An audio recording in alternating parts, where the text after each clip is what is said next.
Zachary Taylor was a man of paradoxes who rose from a Virginia plantation to the U.S. presidency, only to have his term cut short by a mysterious illness that sparked over a century of assassination rumors.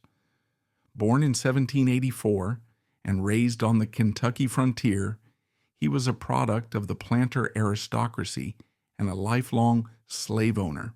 Yet as president, he resisted the spread of slavery into new territories, fearing it would tear the Union apart. His 40-year military career earned him the nickname Old Rough and Ready and cemented his status as a national hero, particularly after his stunning victories in the Mexican-American War. Despite having no political experience and never having voted, the Whig Party nominated him for president in 1848, hoping his fame would unite a nation fractured by sectional tensions. He reportedly warned Southern leaders that if they seceded, he would personally lead the army to preserve the Union. His sudden death in July 1850 came at a critical moment, paving the way for the Compromise of 1850 and fueling suspicions of foul play. In 1991, his body was exhumed to test for arsenic poisoning, a scientific investigation that aimed to solve one of America's most enduring historical mysteries. His father, a distinguished officer in the Revolutionary War, instilled in him a powerful sense of military duty. But Taylor was not a product of the old Virginia gentry. He was forged on the Kentucky frontier. When he was just an infant, his family made the arduous trek west, trading the settled world of tidewater plantations for the raw, dangerous promise of untamed land. His education wasn't found in formal academies, but in the practical, harsh lessons of frontier life, managing a farm, navigating the wilderness, and learning the brutal economics of a society built on enslaved labor. This upbringing created a man of action, not of letters, pragmatic, self-reliant, and indifferent to hardship. It also placed at his core the central paradox of his life. He was a devoted Unionist and a lifelong slave owner, a contradiction that would later define his presidency. As he entered early manhood, the path before him was uncertain. He was the third of 9 children, a younger son in a world where the eldest typically inherited the bulk of the family estate. While a life as a planter was a possibility, another calling beckoned, one that resonated with the stories of his father's past and the martial spirit of the frontier. In 1803, the United States had purchased the Louisiana Territory from France, doubling the size of the country overnight. This vast new expanse needed to be explored, secured, and defended. The U.S. Army, though small, was the instrument of this national project, a force tasked with manning a string of remote outposts, protecting settlers, and asserting American sovereignty on a continent still contested by European powers and Native American nations. For a young man like Zachary Taylor, who possessed physical courage and a practical mind but lacked a taste for politics or the law, the Army offered a path to honor, advancement, and adventure. In 1808, with the help of his family's political connections, the 23-year-old Taylor secured a commission as a first lieutenant in the 7th U.S. Infantry Regiment.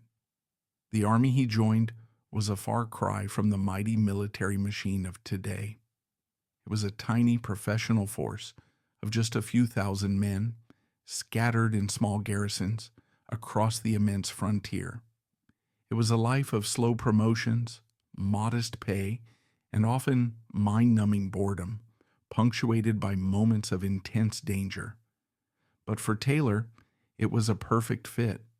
He took to the discipline and structure of military life with a natural aptitude. His plain-spoken, no-nonsense style and his willingness to share the hardships of his men quickly earned him their respect. 2 years after joining the Army in June of 1810, he made a decision that would provide the emotional anchor for the rest of his peripatetic life. He married Margaret Peggy McCall Smith, the daughter of a prominent Maryland planter. Peggy was a woman of quiet strength and immense resilience, qualities she would need in abundance as the wife of a career Army officer. She would spend the next 4 decades following her husband from one remote, often primitive frontier post to another, raising their children in the challenging and often lonely world of the garrison. Theirs was a deep and enduring partnership, a private sanctuary of stability in a life defined by constant movement and uncertainty. Taylor's early years in the Army were spent in the mundane but necessary duties of a junior officer. He commanded troops in Indiana and Louisiana, learning the practical arts of supply, discipline, and leadership in the quiet backwaters of the nation. But the peace of the early 19th century was fragile. Tensions were rising with Great Britain over issues of maritime rights and with Native American tribes in the Northwest Territory over the relentless pressure of white settlement. A storm was gathering, and Zachary Taylor was about to be thrust directly into its path. The crucible that would first test his mettle and forge his reputation was a small, isolated stockade on the banks of the Wabash River in the Indiana Territory, Fort Harrison. The year was 1812. The United States had declared war on Great Britain, and the American frontier erupted in a new wave of violence. For years, the Shawnee leader Tecumseh and his brother, the prophet Tenskwatawa, had been working to build a pan-tribal confederacy to resist American expansion. In November of 1811, while Tecumseh was away, the territorial governor, William Henry Harrison, had led an army to the Confederacy's capital at Prophetstown, defeating the native forces at the Battle of Tippecanoe. The battle was a major setback for Tecumseh's movement, but it did not extinguish the flames of resistance. Instead, it fanned them into a full-blown frontier war, with many tribes now allied with the British. In this atmosphere of fear and escalating conflict, Captain Zachary Taylor was given command of Fort Harrison, a crucial but vulnerable outpost near the modern-day city of Terre Haute, Indiana. The fort itself was a primitive affair, a simple rectangular stockade built of freshly cut timber with a blockhouse at each corner. It was an island of American authority in a vast and hostile wilderness. By late summer, Taylor's command was in a perilous state. A malarial fever had swept through the garrison, leaving many of his men desperately ill. Of his small force of about 50 soldiers, only a handful were fit for duty. Taylor himself was just recovering from the fever, still weak but resolute. On the evening of September 4th, 1812, a force of some 600 warriors, a combined group of Potawatomi, Wee, Shawnee, and Kickapoo, crept through the dense forest surrounding the fort. They had come to wipe it off the face of the earth. The attack began under the cover of darkness, a terrifying eruption of musket fire and war cries. The small, sickly garrison was jolted from their beds, scrambling to their posts in the moonless night. But the main assault was not one of bullets, it was one of fire. The attackers set fire to one of the fort's blockhouses, which also contained the contractor's supply of whiskey. The flames, fed by the alcohol, exploded into a raging inferno, quickly consuming the structure and opening a terrifying 20-foot gap in the fort's defensive wall. Panic gripped the defenders. The scene was one of hellish chaos. The roar of the fire, the crackle of burning timbers, the incessant musket fire from the darkness, and the horrifying screams of 2 soldiers trapped and burned alive in the collapsing blockhouse. Above it all were the triumphant cries of the attacking warriors, who now poured a relentless fire into the breach, believing the fort was theirs. In this desperate moment, with his command on the verge of collapse, Captain Zachary Taylor's character was revealed. While others panicked, he remained preternaturally calm, his voice steady and commanding, cut through the din of battle. He immediately organized the small number of able-bodied men, directing them to form a bucket brigade to fight the flames. It was a hopeless task. Realizing the blockhouse was lost, he made a split-second decision. He ordered his men to tear down the roof of an adjacent barracks building, creating a fire break to prevent the blaze from spreading to the rest of the fort. As this was happening, he directed a handful of his best marksmen to lay down a continuous fire from the remaining blockhouses, keeping the enemy from storming through the gap. The most critical task, however, was to plug the breach in the wall. It was a suicide mission. Under a constant hail of enemy fire, Taylor himself led his men, weakened by fever, in constructing a temporary breastwork, a 5-foot-high barricade of logs and earth across the gap. They worked with a desperate, frantic energy, a handful of men fighting fire, musket balls, and their own physical exhaustion, driven by the sheer force of their commander's will. For 8 long, terrifying hours, until the sun rose on a scene of devastation, the small garrison held on. When dawn finally broke, the attackers, astonished that the fort had not fallen and unwilling to risk a daylight assault against a now repaired defense, melted back into the forest. Fort Harrison had been saved. It was an almost miraculous victory, a testament to the incredible courage of a handful of 6 soldiers and the unshakable leadership of their 27-year-old captain. Taylor's official report of the battle, written in his clear, unadorned prose, was published in newspapers across the country. In a war marked by a series of embarrassing American defeats and surrenders, the heroic defense of Fort Harrison was a desperately needed piece of good news. Overnight, Zachary Taylor became a national hero. The War Department rewarded his bravery with a brevet promotion to the rank of major.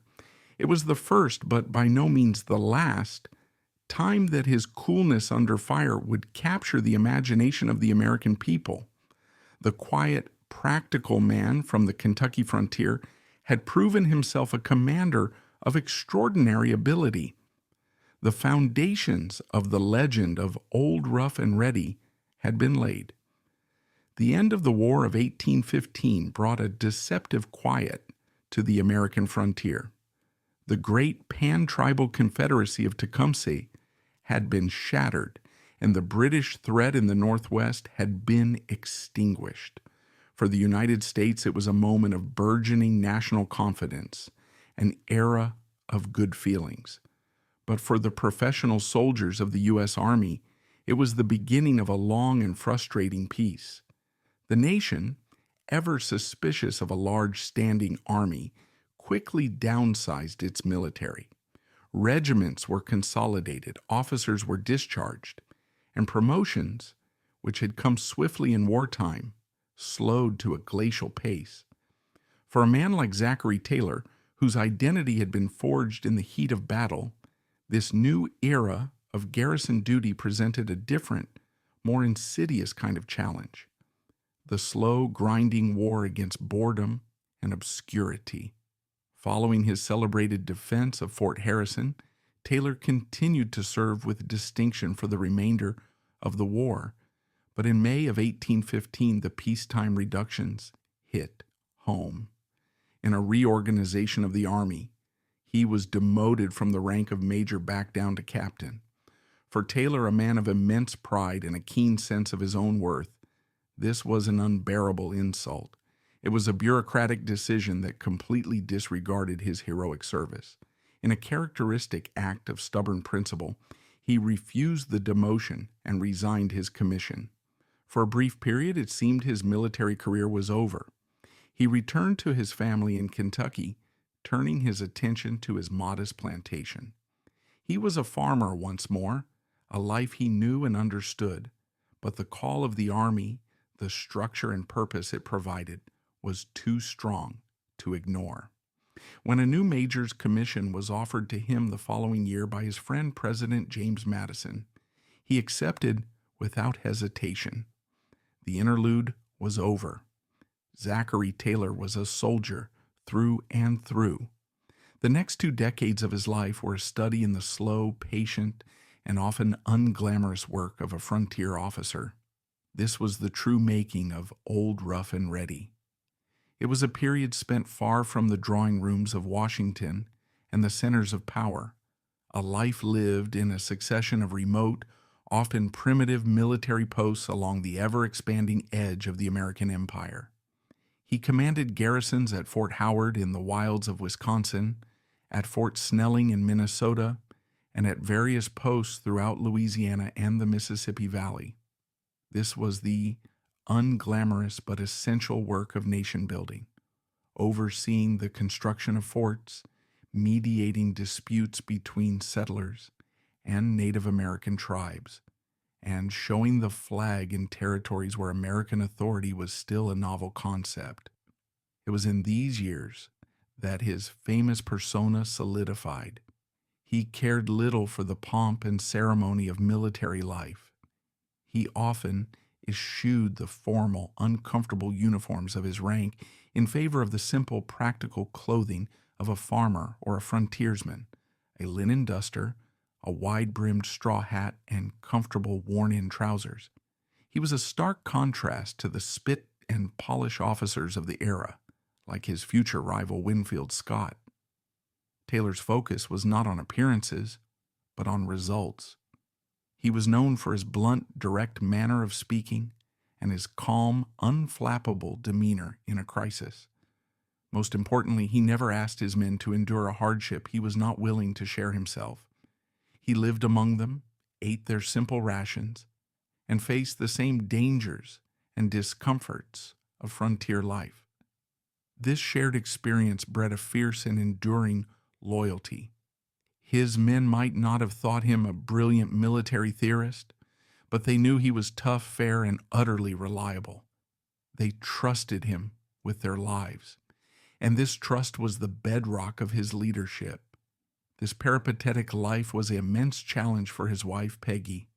While Zachary thrived in the rugged environment of the frontier, she was forced to create a home and raise a family in a series of crude, often isolated log and timber forts. She endured harsh winters, the constant threat of disease, and the profound loneliness of being one of the few women in a world of men. Yet, by all accounts, she did so with a quiet grace and unwavering devotion to her husband. She was the anchor in his restless life, the source of the domestic stability he craved but could rarely experience. Together, they raised 4 children who survived to adulthood, and their family life was marked by both deep affection and profound tragedy. One of their daughters, Sarah Knox Taylor, known affectionately as Noxie, was a vibrant and intelligent young woman who grew up in the unique culture of the Frontier Army. It was at Fort Crawford, in Prairie du Chien, Wisconsin, that she met a charismatic and brilliant young lieutenant serving under her father's command. The lieutenant was a recent West Point graduate, a man of striking intelligence and Southern aristocratic bearing. His name was Jefferson Davis. The two fell deeply in love, but their romance was met with fierce opposition from one man, Zachary Taylor.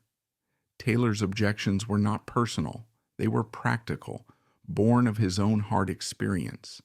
He had seen firsthand the immense toll that a military life took on families. He had watched his own beloved Peggy suffer through years of hardship and loneliness, and he was determined that his daughter would not endure the same fate. He wanted a better, more stable life for her, married to a civilian who could provide a permanent home. He forbade the relationship, but Noxie had inherited her father's stubborn will. For 3 years, she and Davis carried on a clandestine courtship, their love deepening in the face of her father's disapproval. Finally, in 1835, Davis, seeing no other way, resigned his commission in the Army to become a planter in Mississippi. With Taylor's primary objection removed, he grudgingly gave his consent, though he pointedly refused to attend the wedding. In June of 1835, Sarah Knox Taylor and Jefferson Davis were married. For a few brief months, it seemed their story would have a happy ending. They traveled to the Davis family plantation Hurricane in a swampy, fever-ridden part of Mississippi to spend the summer. It was a fatal decision. Within weeks, both bride and groom were struck down with a virulent fever, likely malaria or yellow fever. Jefferson Davis survived, but his beloved Noxie did not. On September 15, 1835, just 3 months after her wedding day, she died in his arms. She was only 21 years old. The news was a devastating blow to Zachary Taylor. His beloved daughter was gone, and his relationship with his son-in-law was shattered, poisoned by grief and recrimination. For over a decade, the two men would not speak, a bitter estrangement that would only be healed years later, ironically, on a battlefield in Mexico, where they would fight side by side. While these family dramas unfolded, Taylor's professional life continued its steady, methodical course. In 1832, he was a key commander in a brief but brutal conflict that became known as the Black Hawk War. The war began when a faction of Sauk and Fox people, led by the aging warrior Black Hawk, crossed the Mississippi River from Iowa back into their ancestral lands in Illinois, seeking to reclaim the territory they had been forced to cede by a disputed treaty. Their return sparked panic among white settlers, and a large force of U.S. Army regulars and volunteer militia was mobilized to confront them. Taylor, now a full colonel, commanded the 1st Infantry Regiment from his headquarters at Fort Crawford. He was a voice of professionalism and restraint in a conflict often characterized by the chaotic and brutal actions of the poorly disciplined militia. He often struggled to impose regular discipline on volunteer officers during the Black Hawk War, a conflict that also saw a young Abraham Lincoln serving in the Illinois militia. His most notable act during the war was one of humane decency. After the decisive and tragic Battle of Bad Axe, where hundreds of Sauk men, women, and children were slaughtered while trying to flee across the Mississippi, Black Hawk surrendered. He was placed in Colonel Taylor's custody at Fort Crawford. When Black Hawk surrendered after the war, Taylor oversaw his custody at Fort Crawford, ensuring that the defeated leader and his follow. It was an act of profound moral courage that demonstrated a commitment to honor and the rules of war that was often absent on the violent frontier. 4 years after the Black Hawk War, Taylor was given the most challenging and arduous command of his career. He was sent to Florida to take part in the Second Seminole War. This was not a conventional conflict. It was a brutal, frustrating, and seemingly endless guerrilla war against the Seminole people who were fiercely resisting the U.S. government's policy of Indian removal. The Seminoles, under brilliant leaders like Osceola, used the vast labyrinthine swamps and hammocks of the Florida Everglades as their fortress. They refused to be rounded up and shipped west to Indian Territory. For the U.S. Army, it was a logistical and tactical nightmare. Soldiers, weighed down by heavy woolen uniforms and conventional equipment, slogged through mosquito-infested, snake-ridden swamps, hunting an enemy who knew the terrain intimately and could appear and vanish like ghosts. The war was characterized by ambushes, raids, and a relentless, debilitating toll from tropical diseases. It was in this unforgiving environment that Taylor's rough and ready leadership style was perfectly suited. He stripped his command of any unnecessary baggage, adopted the same rugged, practical dress as his men, and led from the front, enduring the same miserable conditions as the lowest private. He was determined to take the fight to the Seminoles in their own territory. On Christmas Day, 1837, he led a force of over 1,000 men deep into the Everglades, seeking a large concentration of Seminole and Miccosukee warriors who had gathered on the shores of Lake Okeechobee. The battle that followed was one of the largest and bloodiest of the entire war. The Seminole warriors had chosen their ground perfectly, concealing themselves in a dense hammock of sawgrass and cypress trees, their front protected by a half-mile of thick, sucking mud and sawgrass that was waist-deep.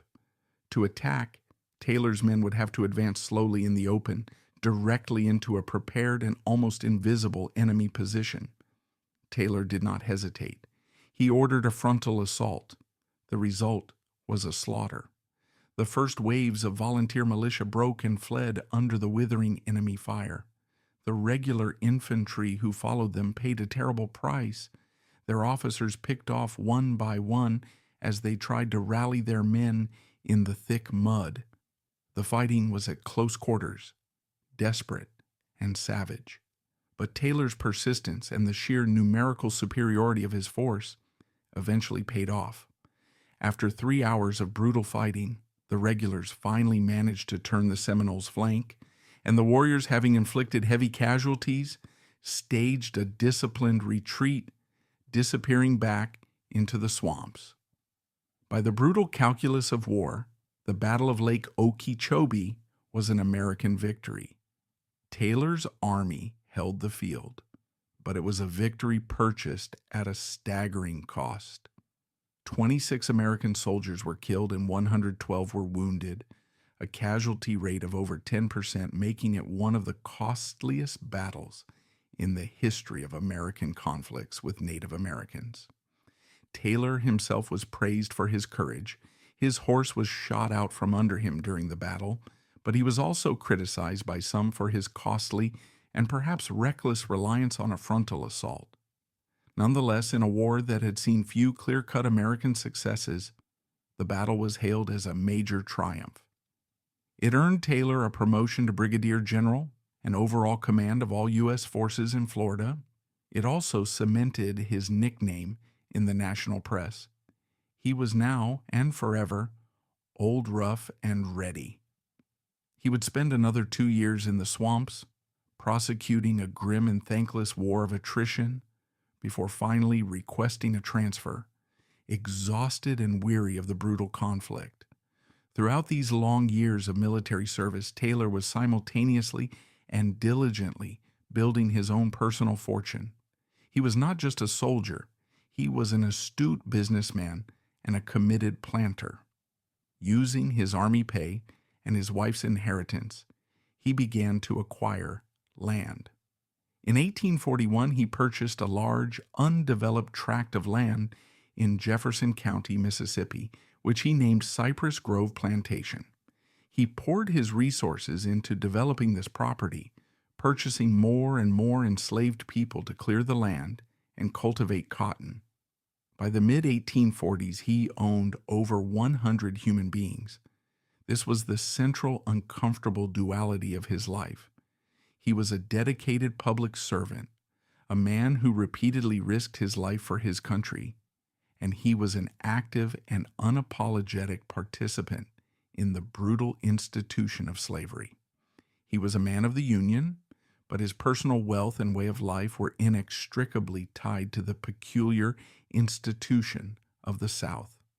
This deep internal contradiction, which he seemed to see with little conflict, was a mirror of the larger unresolved contradiction that was beginning to tear the nation itself apart. In 1841, he was given command of the 2nd Military Department, with his headquarters at Fort Smith, Arkansas. It was a vast and important command, responsible for the entire southwestern frontier.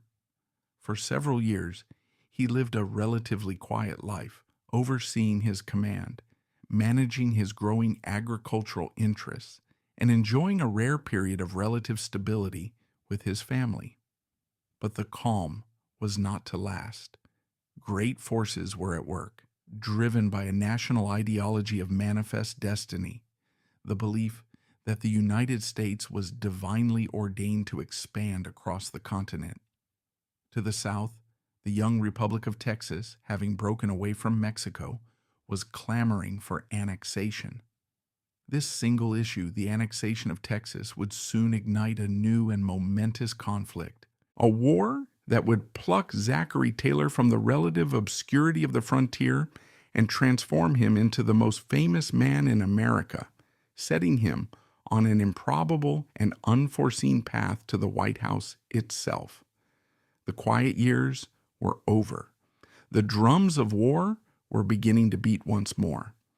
The America of the 1840s was a nation drunk on a potent and intoxicating idea, manifest destiny. It was more than just a policy.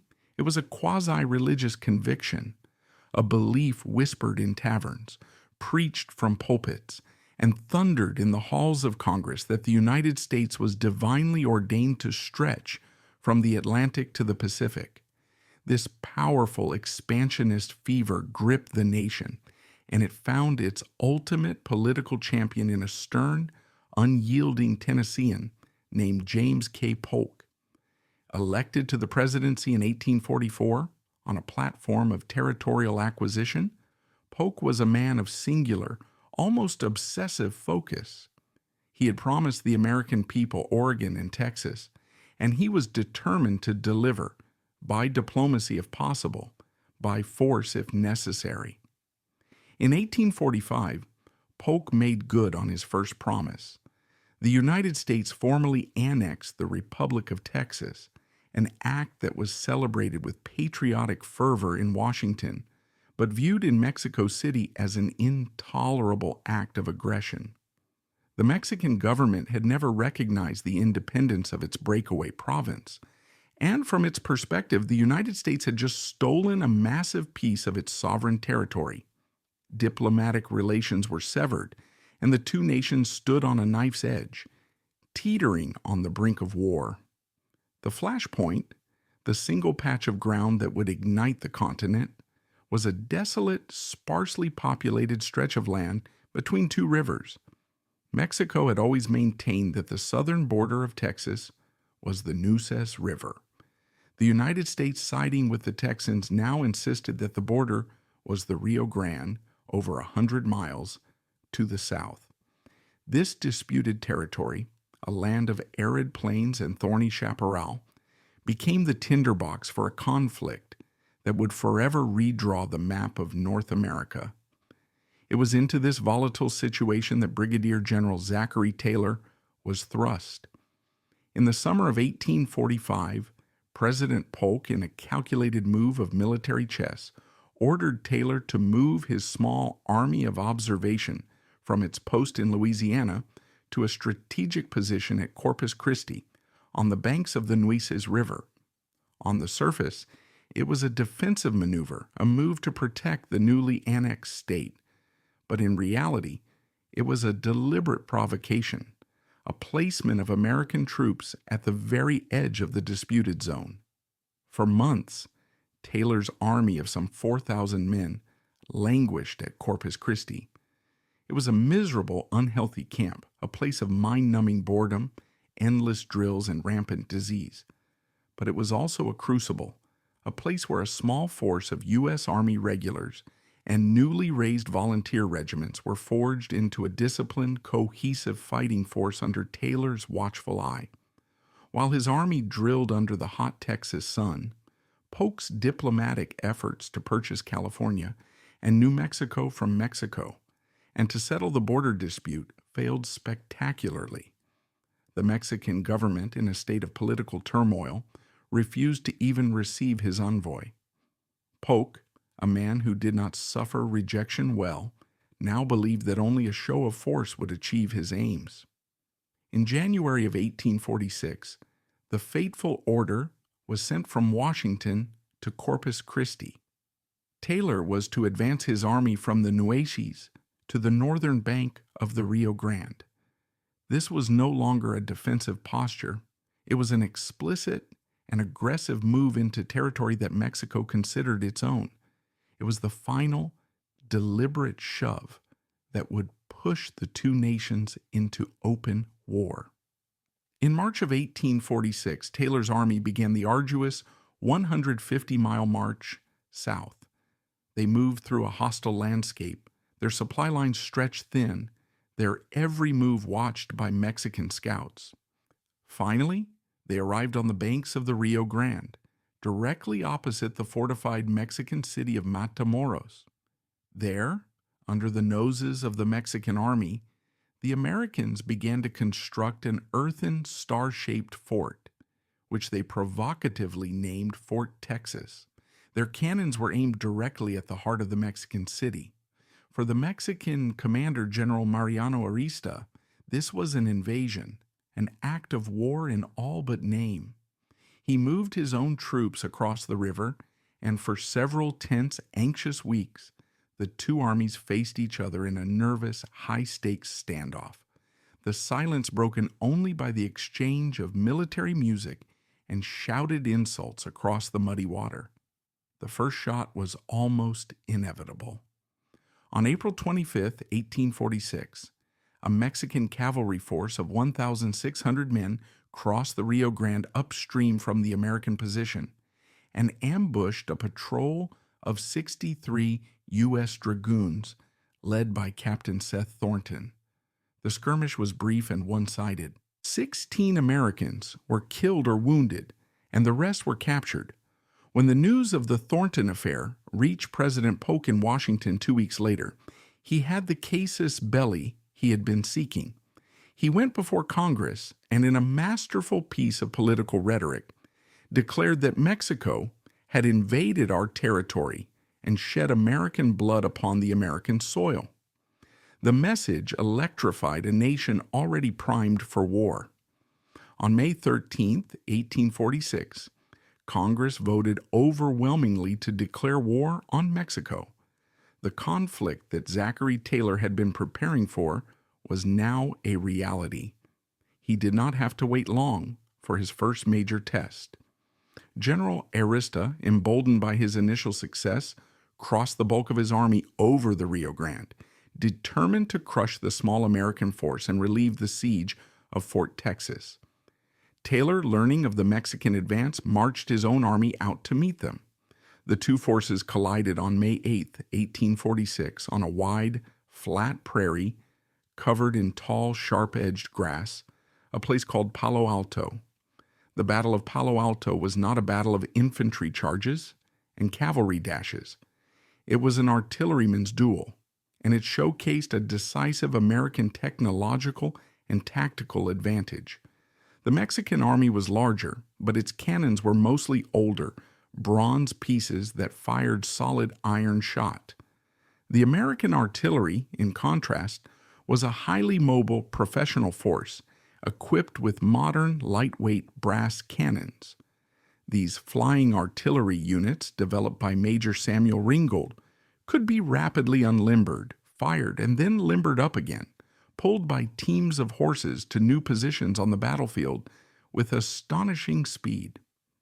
As the two armies faced each other, the American cannons opened fire, tearing horrific gaps in the dense Mexican infantry formations.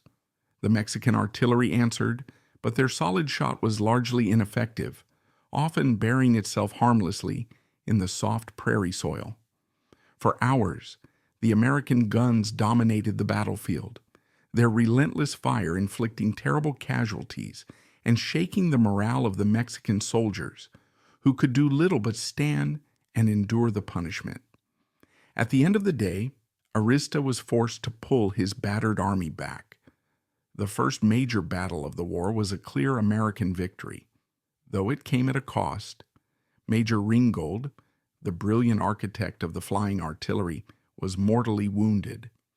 The next day, May 9th, Arista took up a new, stronger defensive position a few miles away at a place called Resaca de la Palma. It was a stark contrast to the open prairie of Palo Alto. The terrain was a dense, almost impenetrable thicket of thorny chaparral and mesquite, cut through by a series of dry ravines, or resacas. Here, the American artillery advantage would be nullified. This would be a close, brutal infantryman's fight. Arista placed his best troops and his remaining cannons to cover the single road that passed through the thicket. Taylor, arriving on the scene, did not hesitate. He ordered a direct assault. The fighting that followed was a chaotic, confused, and savage affair.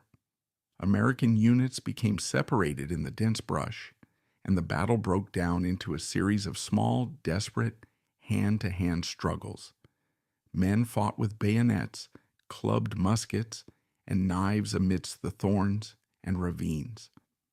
The decisive moment came when Taylor ordered Captain Charles May's squadron of dragoons to charge the Mexican artillery position.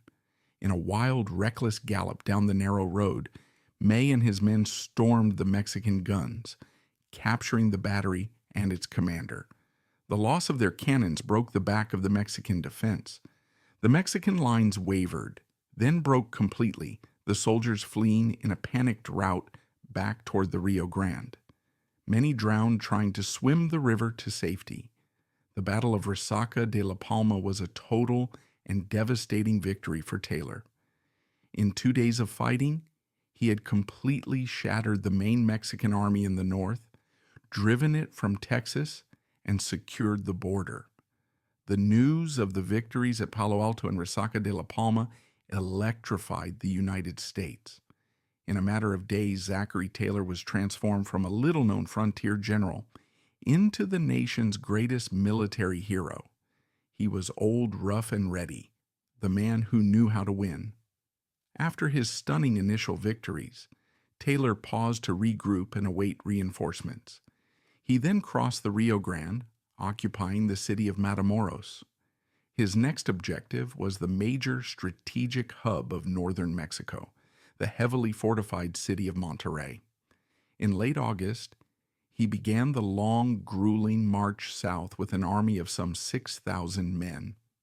The march through the parched, mountainous landscape was an ordeal, but in mid-September, his army arrived before the city. Monterrey was a formidable challenge. It was a stone city, defended by a series of massive, well-placed forts, its streets barricaded, its thick-walled houses turned into miniature fortresses. The battle for the city, which began on September 21st, was a brutal, bloody, and desperate affair. For 3 days, American soldiers engaged in vicious urban warfare, a type of fighting for which they were ill-prepared. They fought their way from house to house, using ladders to scale rooftops and picks and crowbars to smash their way through the walls of adjoining buildings. The fighting was savage, with heavy casualties on both sides, as they battled through the fortified streets towards the city's central plaza. By the 3rd day, the Mexican commander, his position untenable, offered to surrender.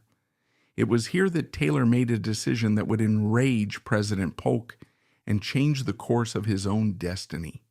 Instead of demanding an unconditional surrender, which would have meant taking the entire Mexican army prisoner, Taylor, citing his own heavy losses and a critical lack of supplies, granted the Mexican army a generous 8-week armistice.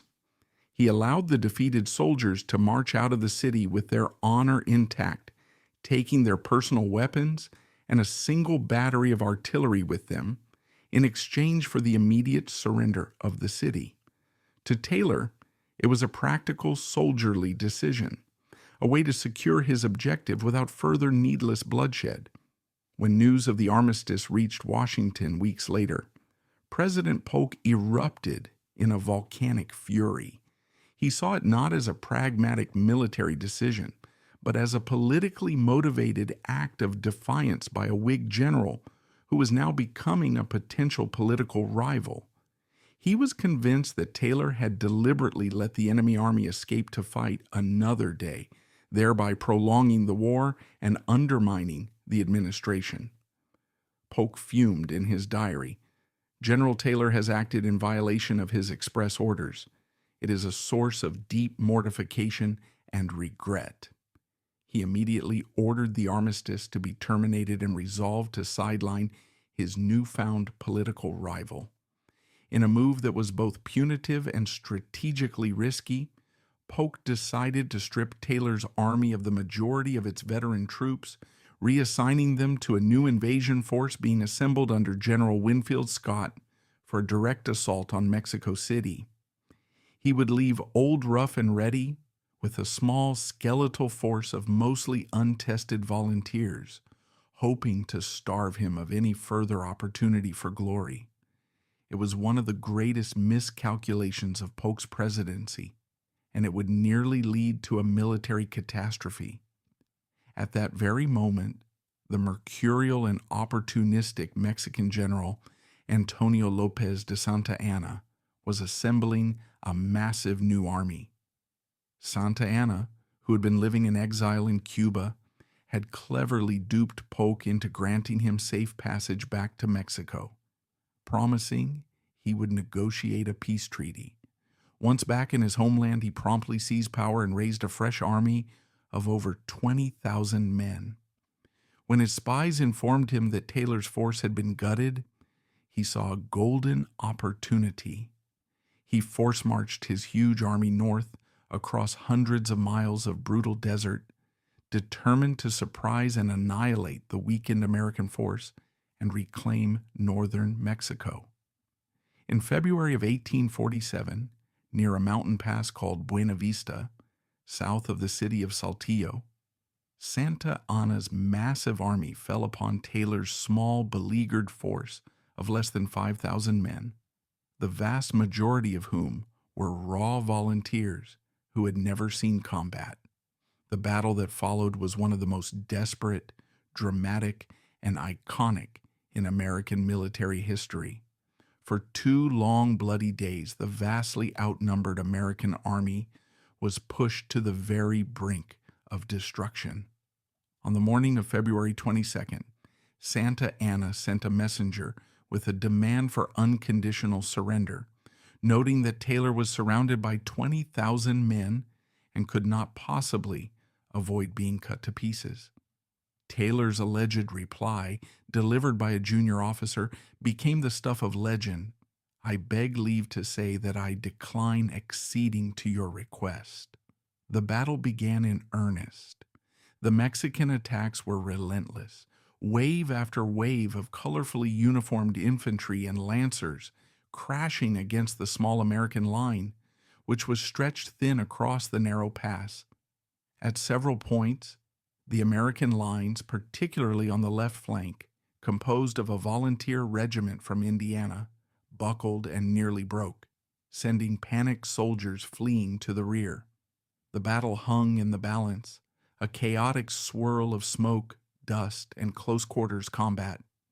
But the American soldiers, particularly the highly effective light artillery and a disciplined regiment of volunteers from Mississippi, fought with incredible tenacity.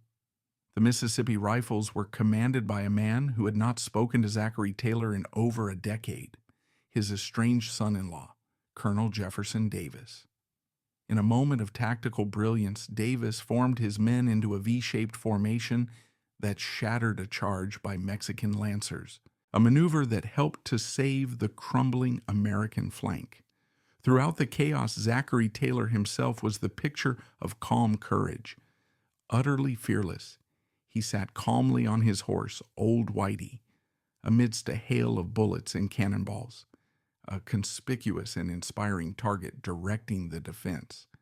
In another legendary moment, when one of his artillery captains, Braxton Bragg, was being overrun, a subordinate desperately informed Taylor that a single shot from Bragg's cannon would not be enough to stop the Mexican advance. Taylor's supposed reply, "Double shot your guns and give them hell, Bragg," was later cleaned up for the more genteel public as "a little more grape, Captain Bragg." In the end, the American lines held. Santa Anna, his army battered, exhausted, and demoralized by the stubborn American resistance, was forced to retreat under the cover of darkness. Taylor had won a stunning, almost miraculous victory against overwhelming odds. The news of Buena Vista set off a wave of national celebration. The president, in his attempt to sideline his rival, had inadvertently created a political colossus. Zachary Taylor, the hero of Buena Vista, the plain-spoken general who had defeated the great Santa Anna against all odds, was now the most famous and beloved man in America. His path to the White House, a destination he had never sought, was now wide open. The victory at Buena Vista was more than just a military triumph. It was a political earthquake. In the halls of the White House, President James K. Polk, who had deliberately tried to orchestrate Zachary Taylor's failure, could only watch in stunned disbelief as his plan backfired in the most spectacular way imaginable. He'd meant to sideline a politically inconvenient general. Instead, he had created a national icon, a living legend whose popularity now eclipsed his own. The name Old Rough and Ready was on every American's lips. His image was everywhere, on cheap prints sold in city squares, on household crockery, and on the covers of popular songs celebrating his miraculous victory. He was the American Cincinnatus, the humble farmer soldier who had answered his country's call and defeated a tyrant against impossible odds. He was, in short, everything the American public craved in a hero, and everything the professional politicians in Washington had come to fear. Taylor himself seemed largely bewildered by the sudden adulation. He was a soldier, a man who understood the clear-cut realities of the battlefield, not the murky, shifting allegiances of politics. From his dusty camp in northern Mexico, he read the newspapers from home with a mixture of amusement and alarm, as his name was increasingly floated as a candidate for the presidency in the upcoming 1848 election. He had never voted in his life, had no affiliation with any political party, and possessed a soldier's deep-seated contempt for what he saw as the self-serving, dishonest world of politicians. His initial reaction was to dismiss the idea out of hand. "Such an idea never entered my head," he wrote to his son-in-law, "nor is it likely to enter the head of any sane person." But the idea was not going away. The United States in 1848 was a nation cracking under the immense strain of its own success. The very territories that Taylor and his army had won from Mexico had become a poison pill, a source of profound and bitter sectional division. The central explosive question was whether slavery would be allowed to expand into these new lands. In 1846, a Pennsylvania congressman named David Wilmot had attached a proviso to a war funding bill, stipulating that slavery should be forever banned from any territory acquired from Mexico. The Wilmot proviso, though it never became law, ignited a political firestorm.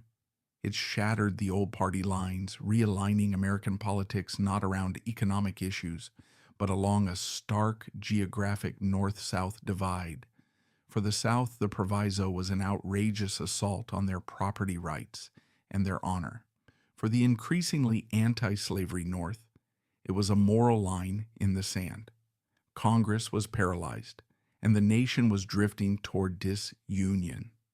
In this climate of crisis, the two major political parties, the Democrats and the Whigs, were themselves fracturing.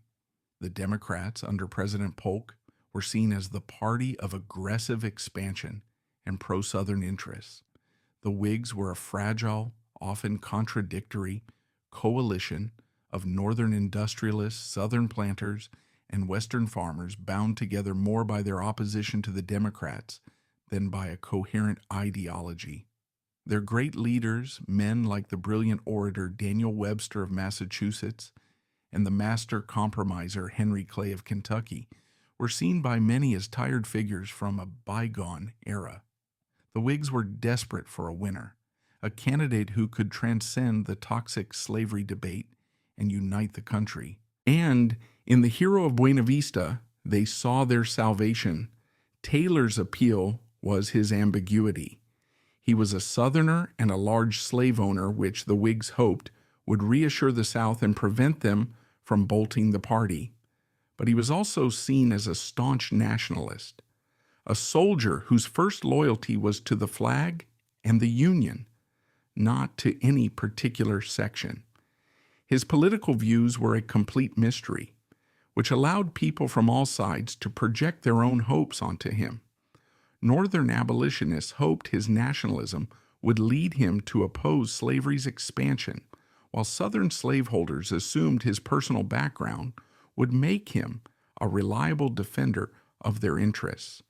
He was a blank slate, and in a country weary of professional politicians, that was his greatest strength.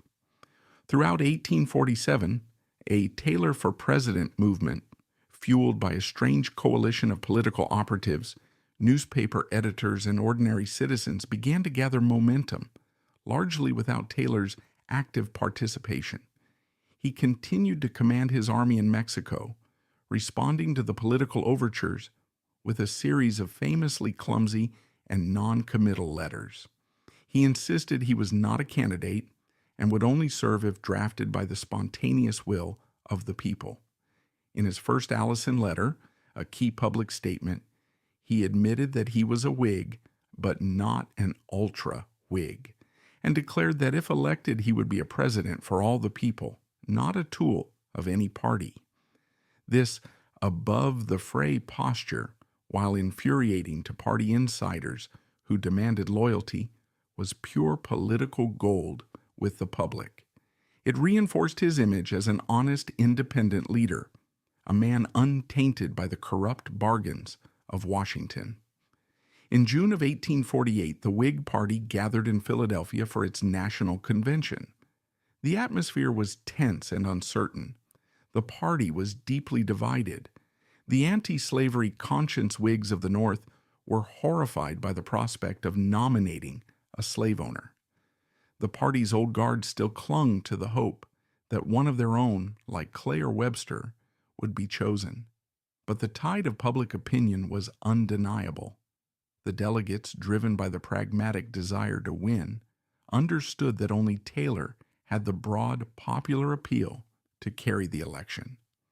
After 4 contentious ballots, the professional politicians were swept aside, and the amateur soldier, Zachary Taylor, was declared the Whig nominee for President of the United States.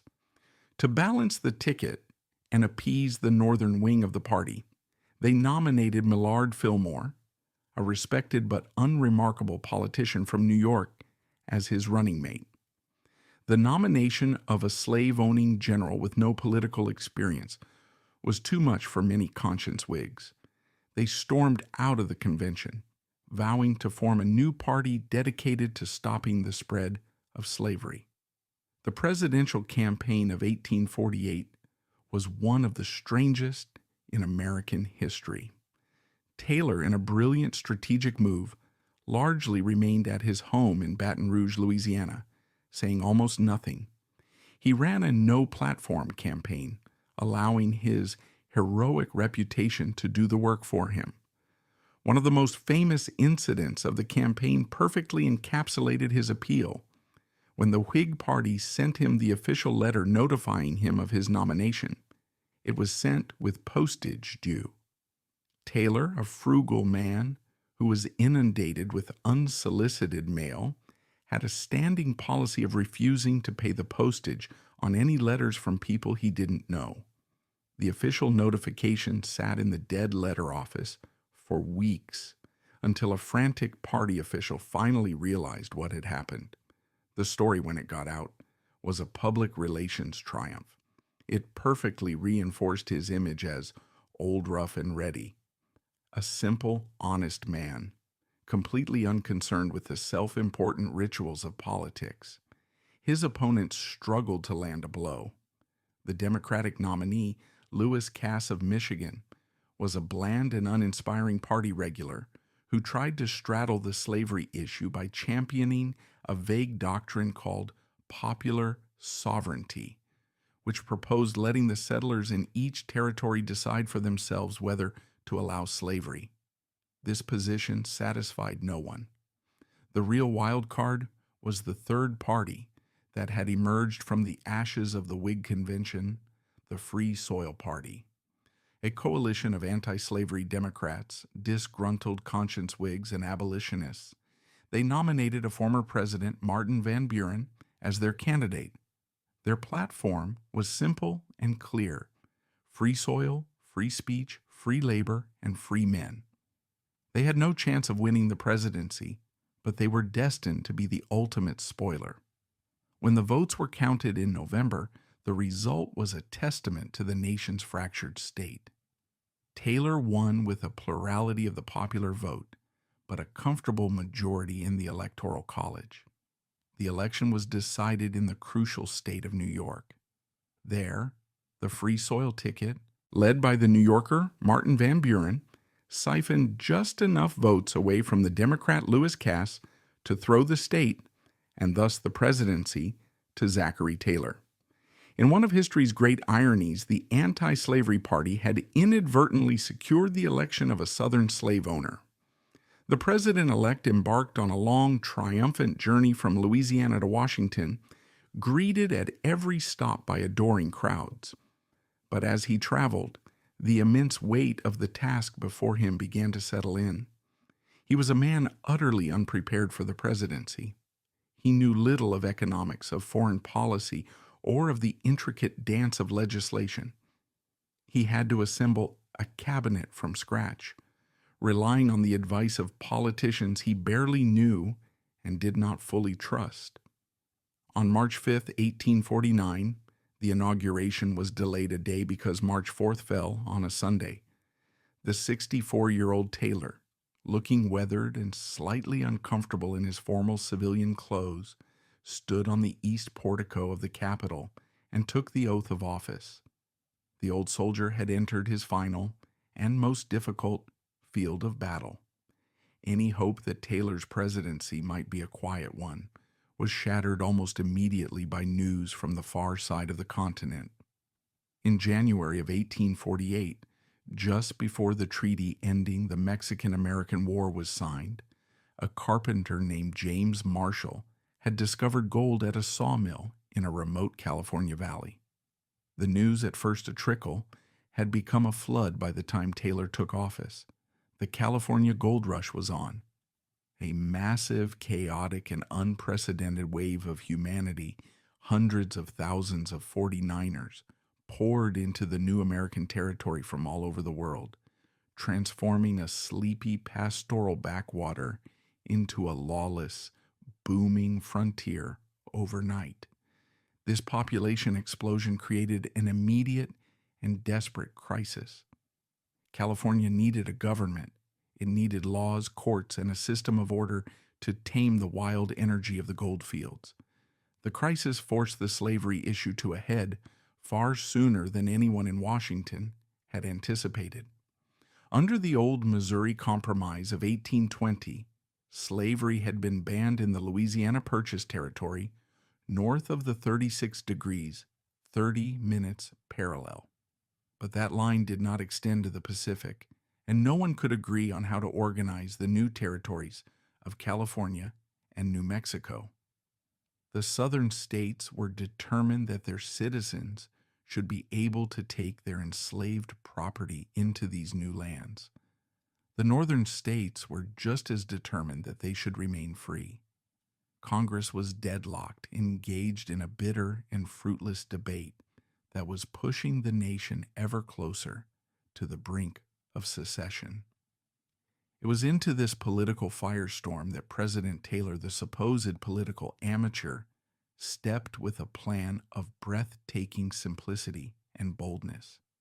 He decided to cut through the Gordian knot of congressional debate altogether.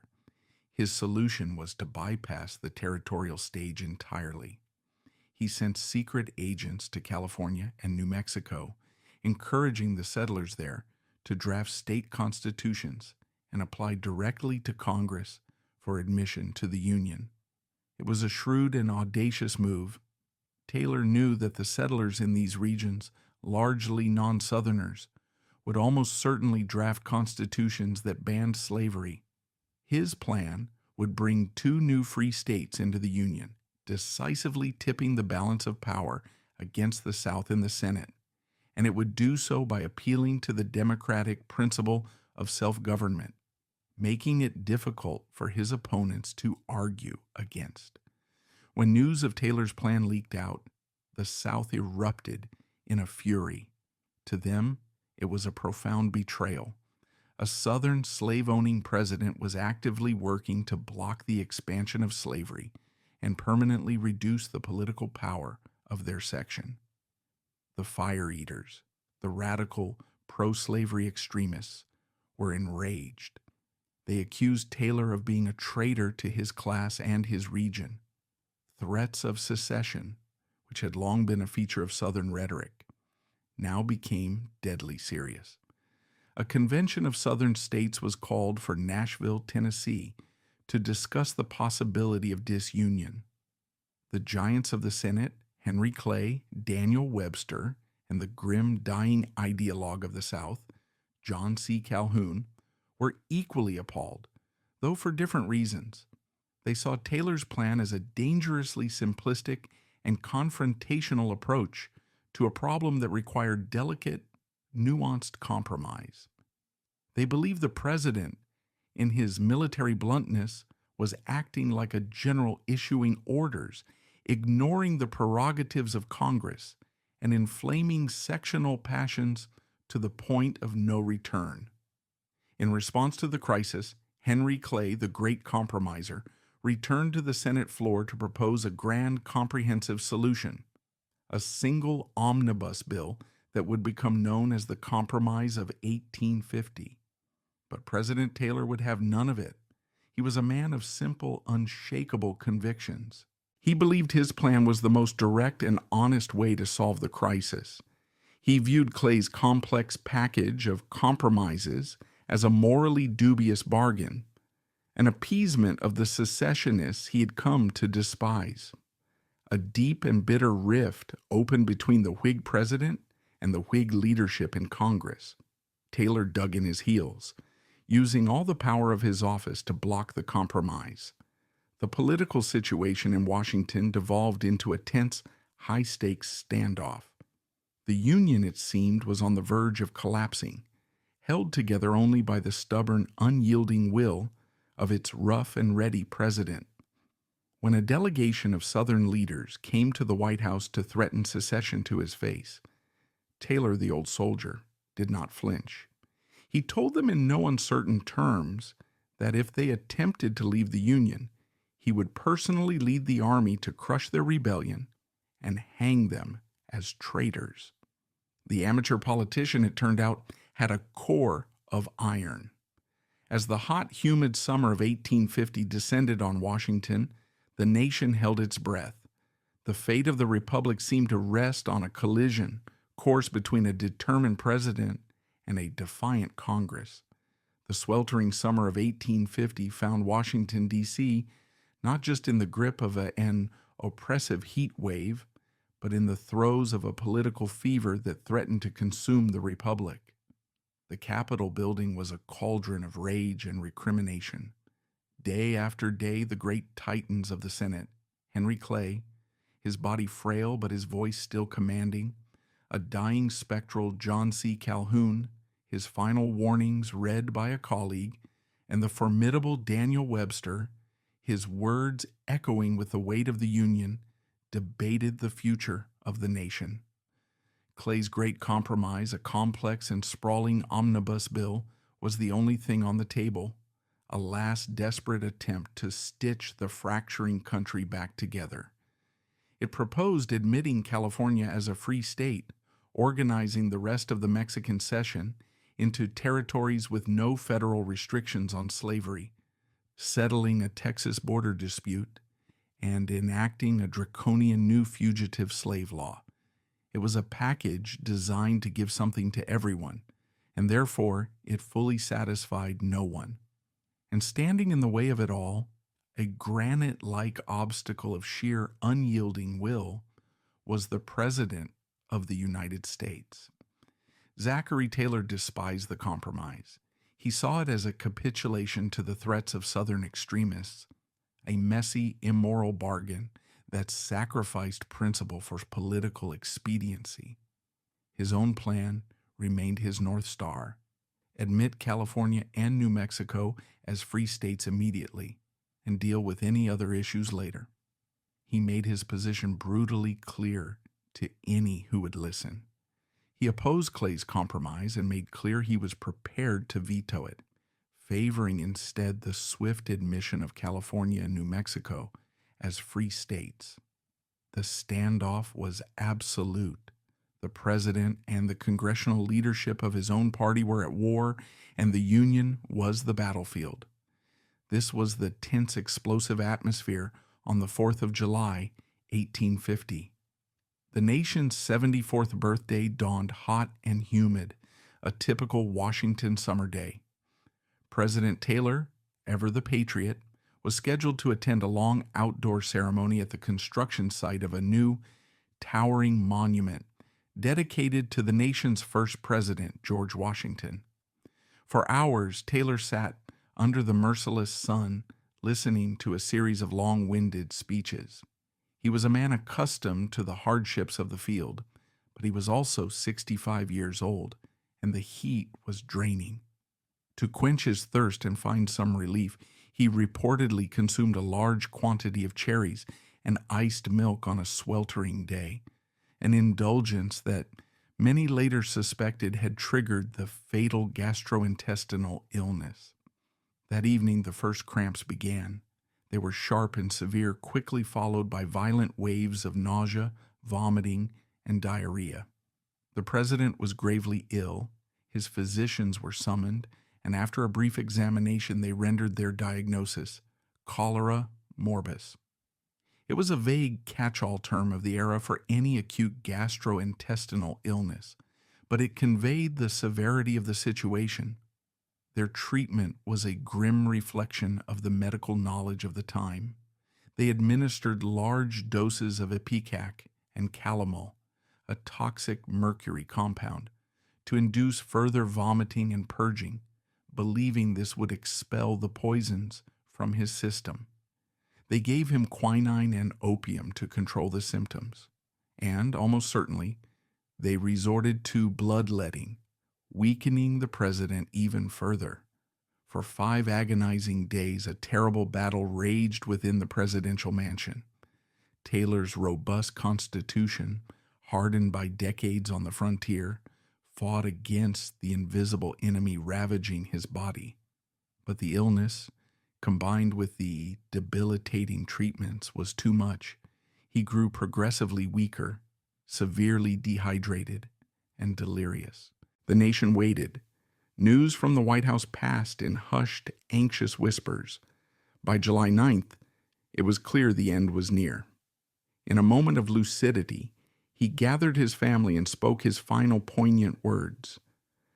"I have tried to discharge my duties faithfully," he whispered.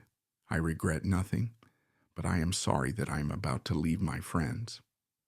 A few hours later, on the evening of July 9th, 1850, Zachary Taylor, the 12th President of the United States, was dead. He had been in office for just 16 months. The nation was plunged into a state of shock and mourning. A grand, somber funeral procession snaked through the streets of Washington. But beneath the public grief, a seismic political shift was already underway. The moment Taylor drew his last breath, the presidency passed to his vice president, Millard Fillmore. And Fillmore was a very different man. Where Taylor was a stubborn, unyielding outsider, Fillmore was a pragmatic, conventional politician, a man far more inclined to compromise. He immediately signaled his support for Henry Clay's bill. With the presidential veto no longer a threat, the path was clear. The Great Compromise of 1850, which Taylor had fought so bitterly to defeat, was broken into smaller bills and passed by Congress in the months that followed. For a brief, fleeting decade, the specter of civil war was averted. The Union was saved, but only by the sudden and convenient death of its president. It was this very convenience that gave birth to the whispers. The timing was just too perfect. The one man standing in the way of a political solution that so many powerful figures desperately wanted was suddenly, inexplicably gone. The theory of assassination by poison began to spread almost immediately. The motive was clear: to remove the intransigent president and allow the compromise to pass, saving the Union and protecting the interests of both Southern slaveholders and Northern financiers, who dreaded the economic chaos of disunion. The suspects were the radical Southern fire eaters, the very men Taylor had threatened to hang. The means, it was widely believed, was arsenic. Arsenic was the perfect 19th century murder weapon. It was tasteless, odorless, and readily available. Crucially, the symptoms of acute arsenic poisoning, violent cramping, vomiting, and diarrhea, were almost identical to the symptoms of cholera and other gastrointestinal diseases. A murder could be easily disguised as a natural death. For nearly a century and a half, the poisoning theory remained one of American history's most persistent and tantalizing conspiracy theories, a dark counter-narrative to the official story, a theory impossible to either prove or disprove. That all changed in the late 1980s, thanks to the dogged efforts of a historical novelist and former University of Florida humanities professor named Clara Rising. While researching a book on Taylor, she became convinced that the poisoning theory was credible and that only modern science could provide a definitive answer. She began a long and difficult campaign to have the president's remains exhumed for forensic analysis. After years of navigating a maze of bureaucracy and persuading Taylor's living descendants, she finally succeeded. On June 17, 1991, in a scene that seemed to blur the lines between history, science, and a television drama, a team of forensic anthropologists, medical examiners, and scientists gathered at the Zachary Taylor National Cemetery in Louisville, Kentucky. The massive granite mausoleum was open, and the president's crumbling 141-year-old metallic coffin was carefully removed. In a nearby medical tent, the team painstakingly collected small samples of what remained: hair, fingernails, and bone fragments. These samples were then flown to the Oak Ridge National Laboratory, one of the world's most advanced nuclear research facilities. There, scientists would use a technique called neutron activation analysis. By bombarding the samples with neutrons in a nuclear reactor, they could detect the presence of trace elements like arsenic with a sensitivity and precision unimaginable in 1850. The world's press waited with bated breath. The results came back a few days later. The scientists had indeed found arsenic in the samples, but the quantities were minuscule, hundreds, even thousands, of times lower than what would be expected in a case of acute arsenic poisoning. The levels were, in fact, entirely consistent with the normal amounts of arsenic that people in the 19th century absorbed from their environment. The verdict was clear, unequivocal, and definitive. President Zachary Taylor had not been poisoned with arsenic. The great conspiracy theory, which had endured for 141 years, was finally and conclusively debunked by science. The official story, it turned out, was the true story. Old Rough and Ready had not been felled by an assassin's plot, but by a microscopic enemy, a bacterial infection that had overwhelmed his body, a simple, tragic, and all too common fate in the 19th century.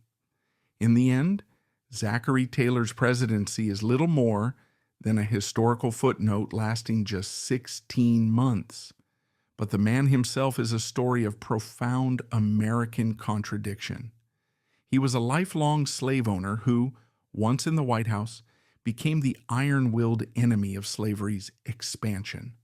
When Southern leaders, his own people, threatened disunion, he promised them not negotiation but the gallows. His sudden death remains one of the great turning points in American history. It raises the haunting question: if he had lived, would his unyielding stance have provoked an earlier civil war? Or did his death save the Union by allowing the fragile compromise of 1850 to pass, merely delaying the inevitable conflict? We will never know the answer. We are left only with the image of the reluctant president, a quiet, practical man more at home in a military tent than the White House. He was the soldier who answered the call, one last time, to defend the Union against his own people from within the very heart of the government.